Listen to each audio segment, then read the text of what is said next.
मैं सरदार हूँ और ऐसी कई उदाहरणें हैं पंजाब के अंदर। अगर किसी मुस्लिम के पास कब्रिस्तान नहीं था तो सरदारों ने अपनी जमीन देके कब्रिस्तान बनाए। पहले मुस्लिम मारेंगे, फिर सिख मारेंगे, फिर क्रिश्चियन मारेंगे। ये आपकी सोच है और मैं बिल का विरोध करता हूं। मैं ज्यादा रेपुटेशन ना करते हुए सीधा बिल का विरोध करने के लिए खड़ा हुआ हूं। मैंने आज देश के गृह मंत्री का अच्छे तरीके से भाषण सुना और उन्होंने बार बार 2-3 बातों को ज्यादा जोर दिया। एक तो उन्होंने कहा कि विरोधी दल भ्रम फैला रहे हैं, मुसलमानों के बीच डर फैला रहे हैं। ये हमने फैलाया हुआ डर नहीं है। जब देश के मुसलमान को लगा कि देश में बीजेपी में 240 संसदों में एक भी मुसलमान सांसद नहीं है, हमारे लिए जगह नहीं है, तो वो डरने लगा। जब आपने कब्रिस्तान की बात की, आपने शमशान घाट की बात की, तो वो डरने लगा। जब गोधरा हुआ, जब मुजफ्फरनगर हुआ, जब दिल्ली हुआ, जब हरियाणा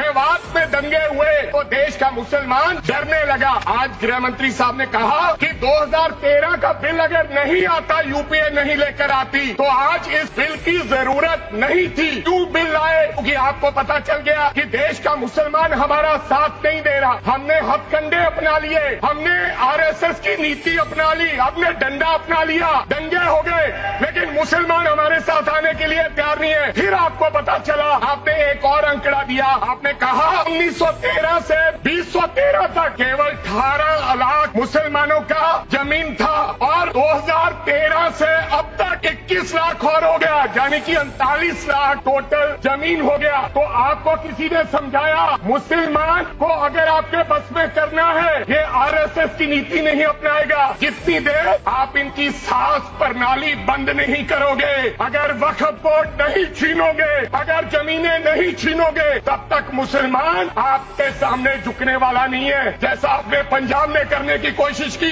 किसान झुका नहीं, पंजाब के लोग नहीं झुके, सिख नहीं झुके, तो आपने एमएसपी का झगड़ा अब तक डाला हुआ है कि किसान की सांस प्रणाली बंद कर दो तो पंजाब अपने आप झुक जाएगा। आर्थिक जब झुक जाएगा तो हमारी ईन मान लेगा और हमारे साथ आ जाएगा। आज गृह मंत्री साहब ने कहा गवर्नमेंट प्रॉपर्टी पर किसी का अधिकार नहीं है, पंचायत की जमीन कोई दान नहीं दे सकता है। मैं आपको इसके पीछे लोचा क्या है, 1947 में जब बंटवारा हुआ था, 47 से लेकर 1954 तक सारी प्रॉपर्टी गवर्नमेंट के नाम हो गई थी। उसके बाद 1954 में एक्ट बना, तो वो एक्ट में सर्वे हुआ 1961 टू 1970। सर्वे किसने किया? कलेक्टर ने। अगर पंजाब की, हरियाणा की, हिमाचल की बात करूं तो डिविजनल कमिश्नर अंबाला बैठते थे, उन्होंने सर्वे किया, तहसीलदारों ने सर्वे किया, तो वक्फ बोर्ड को ये जमीन देने का काम किया। अब क्या हो गया? जैसे राहुल गांधी कर्नाटक में भाषण देते हैं, गुजरात में मुकदमा दर्ज होता है, सजा हो गई। गवर्नमेंट की प्रॉपर्टी तो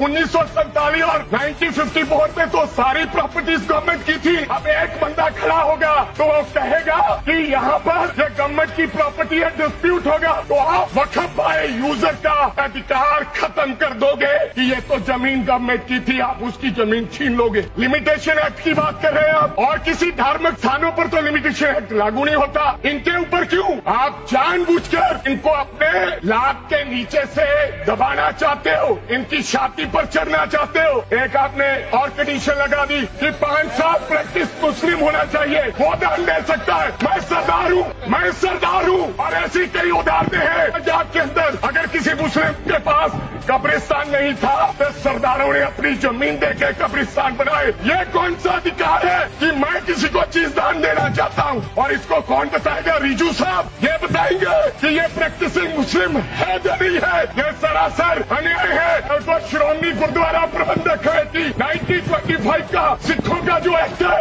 आप उसमें भी संशोधन करेंगे। आपको लगता है पहले मुस्लिम मारेंगे, फिर सिख मारेंगे, फिर क्रिश्चियन मारेंगे? ये आपकी सोच है और मैं बिल का विरोध करता हूं।